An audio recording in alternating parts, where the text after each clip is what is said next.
To do is going to be unboxing a product to see how it works, and yes, you guessed it, it is a little bit to do with barking dogs next door as well. All right, let's go. Let's unbox something. Let's get serious about it as well.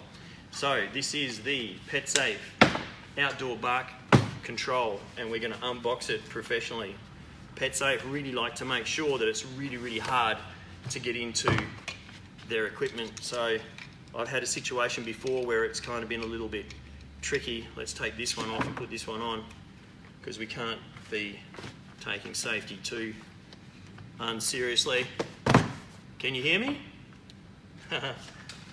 All right, let's go, Ryobi. I'll expect my free battery set in the post. Declan.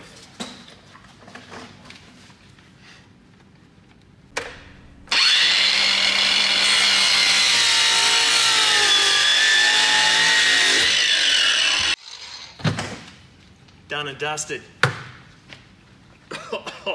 Too right, very dusty. Let's get into this. Oh, that made it so much easier. That is so much easier. Because anytime you buy a PetSafe product, all you need to do is get your trusty Ryobi out and off you go. There we are. All right, so inside this little unit, you're going to have our free guide on how to use it and how to set it all up. That's a little bit of rubbish, don't worry about that. It's got a manual in there, again with PetSafe. Thank you very much for all that information. I can probably read about that much of it, so the rest of it you don't really need. You can just throw most of that away because it's all in other languages. So if you're in Australia, just get the first few pages and have a read of that, all right? But we'll summarise it in our bark control. Now to open it, get the gloves off, because this is serious now. Open it up, you've got a 9-volt battery, standard 9-volt battery. You can order them from us. And what happens is that connects to there. It's really simple. Click, click. And then that nestles in there. Now there's a little bit of a trick. You've got to make sure you put the battery in the right spot. So this goes like that, those fit in, and then clicks in. Now there is a bit of a trap for young players like me. There we go. That's all nice and neat. Now, an outdoor bark deterrent. This is kind of like having a megaphone when you hear and you're pointing it in one area. And when the dog barks, you get the microphone and you put it in front of the speaker, and it lets out that horrible high-pitched scream. We've all been at a concert, someone walks past a speaker with the microphone and you get this high-pitched scream. That's how this works. So the horrible feedback is kind of like a very high pitch that humans can't hear. Kids can, about 4 or 5 years old. If I'm at a show and this goes off, they'll look around and try and find it. If you're Superman like me, you can hear it as well. Now, what happens then is it's at a decibel level that's quite uncomfortable for the dog, because remember, if you watched our video on the main bark page, the dog's comfort level's here and he's barking quite happily. It's no good coming in with something that's going to go there. You've got to get a little bit above his discomfort level to distract him from barking and then try and redirect his behaviour. So you can do that with entertainment toys, etc. When you set the dial, there is a little test mode and a little flash, little green light, and if I go woof, you should be able to see that working. Okay, there we go. Now that's picking up noise, background noise, and it's going off accidentally, which means two things. If you set the dial too sensitively, it will go off too often. Now the dial on the front has test and then 1, 2, 3. Now that is not the decibel level that comes out of the unit, which a lot of people think. I've turned it up really loud and it's still, and that's their idea of how to turn it up or down.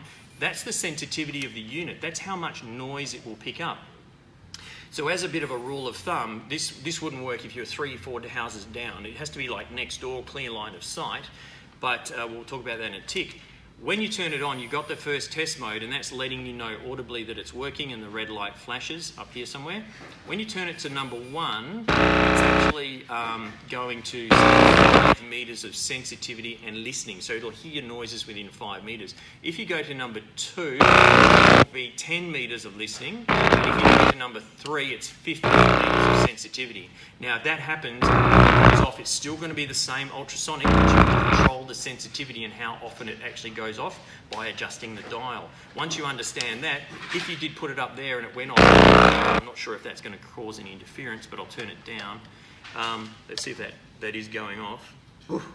There we go. I'm not sure if you can hear that at all, but when it does go off, it's the same sensitivity. Now, the other thing is positioning. If you're going to position this behind a fence and there's a barrier there, it will not penetrate the barrier. The noise will bounce off the barrier and won't go through there. And if this was, we've all been on the street where there's an ambulance coming towards us and then it goes past us, anything behind it really isn't going to be hearing the noise so much as a deterrent to barking. But so that's kind of like the way you should think about it. It's that megaphone effect, and it's also the ambulance effect. So if you can aim that at the right position, you're going to get better results. Now, if you've got a situation where there's many dogs, like there's 2 or 3 dogs on the property, then you might find that there is so much barking energy that this sort of thing is not going to do an effect. So people who have used this in pounds or other areas where there's multiple dogs, you might find there's one dog that'll ignore it and the rest of the dogs suffer. So think about that if you do have 2 dogs and you're going to use it on your own dogs. But hanging over the fence, you would want to get it there. I had a situation where one guy put it on the fence aiming like this, and then we said, we'll put a nail in the tree, do like that, and he got extra reduction in the barking. So it's a good little training tool. If the dog then decides, well, I'm not going to bark in that area because there's something really horrible going on, I'm going to sneak around the corner of the house and bark.